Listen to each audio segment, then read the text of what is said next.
नवीन भारत में बात और शुरुआत सबसे पहले उन 6 बड़ी तस्वीरों की करेंगे जिन पर हमारा पूरा दिन आज एक एक अपडेट हम आप तक पहुंचाएंगे। सबसे पहले बर्क संभल और जारी दंगल, क्योंकि बिजली कनेक्शन जो काटा गया था उसको लेकर आज बड़ा दिन है।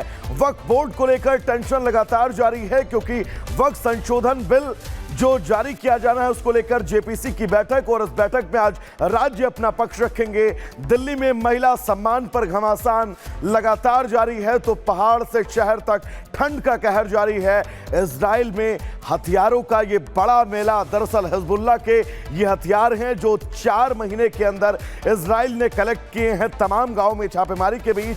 और अजरबैजान में वो मौत की उड़ान, जिससे जुड़े एक तस्वीर एक खबर, क्योंकि 40 लोगों की मौत इस प्लेन क्रैश में हुई है।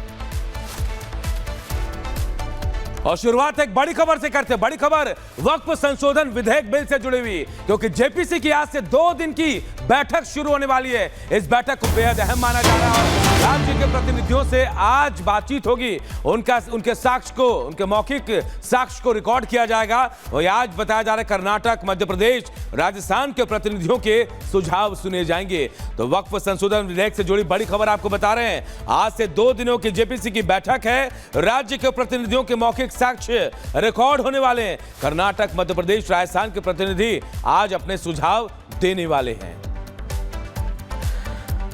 बिल्कुल अनूप, अब आगे बढ़ेंगे और बात दिल्ली की सियासत की करेंगे। दरअसल दिल्ली की सियासत में इस वक्त महिला सम्मान पर घमासान बना हुआ है। दरअसल अरविंद केजरीवाल की तरफ से घोषणा की गई थी कि महिलाओं को बहुत जल्द उनकी सम्मान राशि जो है वो जारी की जाएगी। तो अब इस सम्मान राशि को लेकर बीजेपी लगातार आम आदमी पार्टी पर राजनीति का आरोप लगा रही है। आरोप प्रत्यारोप के बीच जूझती दिल्ली की राजनीति से जुड़ी ताजा अपडेट्स क्या है, इस रिपोर्ट में आपको विस्तार से बताएंगे।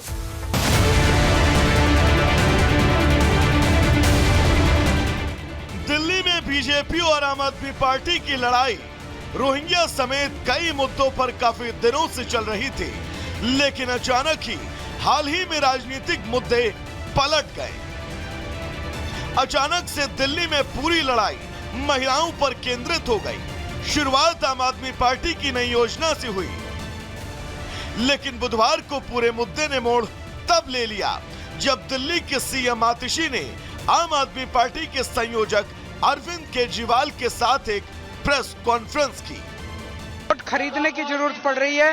ये जनतंत्र के लिए बहुत खतरनाक है कि खुलेआम 1100 रुपए में वोट खरीदे जा रहे हैं, और देश की सारी agencies, election commission, ED, CBI, police, income tax, सारी एजेंसीज बिल्कुल बेबस हो गई हैं। कोई एजेंसी कोई एक्शन नहीं ले सकती। बीजेपी पर सीधे सीधे वोटरों को पैसे देने का आरोप लग रहा है, और आरोप भी खुद दिल्ली के सीएम लगा रही हैं। तो बीजेपी ने भी अपना बचाव करने में देर नहीं की और आपके आरोपों पर तुरंत पलटवार किया। हमने देखा कि शीश महल में जो उनकी महिला नेत्री थी, राज्यसभा सांसद थी स्वाति मालीवाल, वहां पर किस तरीके से उनके साथ में दुर्व्यवहार किया गया, उनको किस तरीके से मारा पीटा गया। और आज ये महिला सम्मान की बात करते हैं, तो ये लोग आज जो है महिला सम्मान की बात कर रहे हैं। आज इनको याद आया क्योंकि मैं महिला सम्मान के लिए खड़ा हुआ, मैं मेरी लाडली माताओं बहनों के लिए खड़ा हुआ। इस पूरे मामले में बीजेपी आईटी सेल के चीफ अमित मालवीय ने सोशल मीडिया प्लेटफॉर्म पर लिखा। अपने सोशल मीडिया पोस्ट में उन्होंने महिला योजना को लेकर आम आदमी पार्टी पर झूठ बोलने का आरोप लगाया। साथ ही लिखा कि दिल्ली सरकार झूठ बोलकर महिलाओं से फॉर्म भरवा रही है। दिल्ली में चुनावी बिगुल बजा नहीं है, लेकिन जंग तो शुरू हो चुकी है। पहले रोहिंग्या को लेकर और अब महिला सम्मान पर। देखना होगा कि इन मुद्दों का चुनाव में कितना असर होगा। Bureau report, Republic Bharat. और चलिए अब आपको ग्राफिक्स के जरिए बताते हैं कि आखिर विवाद कैसे और कब शुरू हुआ। तो देखिए कैसे शुरू हुआ विवाद। 2 विभागों ने अखबारों में विज्ञापन छपवाया था। पहला इश्तिहार देखिए, महिला और बाल विकास विभाग ने महिला सम्मान योजना को लेकर जारी किया। पहले इश्तिहार में क्या था वो बता रहे देखिए, और उसमें लिखा गया कि दिल्ली सरकार ने ऐसा कोई नोटिफिकेशन जारी नहीं किया गया है। दूसरा विज्ञापन भी छपा। दूसरे विज्ञापन पे क्या था देखिए, स्वास्थ्य एवं परिवार कल्याण विभाग ने संजीवनी योजना को लेकर यह इश्तिहार दिया था। उसमें क्या लिखा गया, उसमें कहा गया कि सरकार ऐसी कोई स्कीम नहीं चला रही है और इन्हीं दोनों विज्ञापनों को लेकर पूरा विवाद चल रहा है, जिसपे बीजेपी आम आदमी पार्टी पर हमलावर है, तो अब आम आदमी पार्टी भी बीजेपी पर सवाल खड़े कर रही है। बिल्कुल अनूप, अब आगे बढ़ेंगे और बात भारत में शीत युद्ध की करेंगे, जिनसे इस वक्त देश की जनता जो है वो जूझ रही है, क्योंकि उत्तराखंड हो, हिमाचल प्रदेश हो या फिर जम्मू कश्मीर, ये वो तमाम पहाड़ी इलाके जहां पर इस वक्त जमकर बर्फबारी हो रही है और ये बर्फबारी पर्यटकों के लिए तो वरदान जरूर साबित हो रही है, लेकिन जो स्थानीय लोग हैं वो इस बर्फबारी से अब परेशान हैं और हालात इस कदर हो चुके हैं कि जहां तक आपकी नजरें जाएंगी आपको सब कुछ जमा हुआ नजर आएगा और कई ऐसे इलाके हैं जहां पर पारा इस वक्त माइनस को भी पार कर चुका है। रिपोर्ट आपको दिखाते हैं।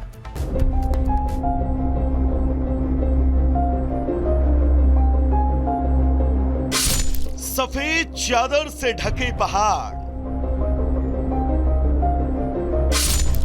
जम्मू से हिमाचल तक बर्फ का प्रहार, पहाड़ पर सड़कें हुई जाम, उत्तराखंड में बर्फबारी से कोहराम, हिमाचल या फिर उत्तराखंड, नजर जहां जहां जा रही है सिर्फ और सिर्फ बर्फ ही दिखाई दे रही है। दिसंबर के आखिरी हफ्ते में ठंड अपने शबाब पर है। हाल ये कि मानो पहाड़ों पर हिमयुग आ गया हो। पहाड़ों से गिरते झरनों से लेकर नदियों तक सभी बर्फ में तब्दील हो चुके हैं। हिमाचल प्रदेश का एक बड़ा हिस्सा बर्फ की चपेट में है। पारा लगातार नीचे जा रहा है। हिमाचल में ठंड किस कदर कहर बरपा रही है, इसको इसी से समझा जा सकता है। घटते तापमान ने पिछले कई सालों के रिकॉर्ड को तोड़ दिया है। बीते कई दिनों से हिमाचल में बर्फबारी का दौर है। कई इलाकों के हालात ये कि पारा 0 डिग्री के नीचे बना हुआ है, वहीं कई इलाकों में पारा 0 पर बरकरार है। पिछले 24 घंटे में हिमाचल के अधिकांश इलाकों में तापमान 0 से नीचे दर्ज किया गया।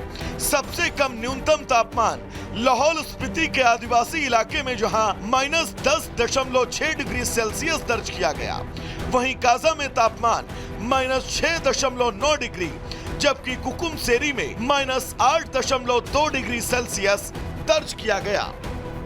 आईएमडी के मुताबिक किन्नौर जिले के रिंकांगपिओ में तापमान -0.9 डिग्री सेल्सियस दर्ज किया गया, वहीं मनाली में -0.3 डिग्री सेल्सियस दर्ज किया गया। प्रदेश की राजधानी शिमला में तापमान 2 डिग्री सेल्सियस रहा, जबकि किन्नौर के कल्पा में तापमान -4 डिग्री सेल्सियस दर्ज किया गया। हिमाचल की बर्फबारी का लुत्फ उठाने के लिए देश भर से पर्यटक पहाड़ों का रुख कर रहे हैं, लेकिन पर्यटकों की बड़ी संख्या और मौसम का बुरा हाल दोनों ने मिलकर स्थिति को अब और भी ज्यादा खराब कर दिया है। हिमाचल के कई जिलों में भारी बर्फबारी के चलते अटारी और लेह, कुल्लू जिले में सैंज और ओड, किन्नौर जिले में खाप संगम और लाहौल और स्पीति में 3 राष्ट्रीय राजमार्गों सहित कुल 226 सड़कें यातायात के लिए बंद कर दी गई हैं।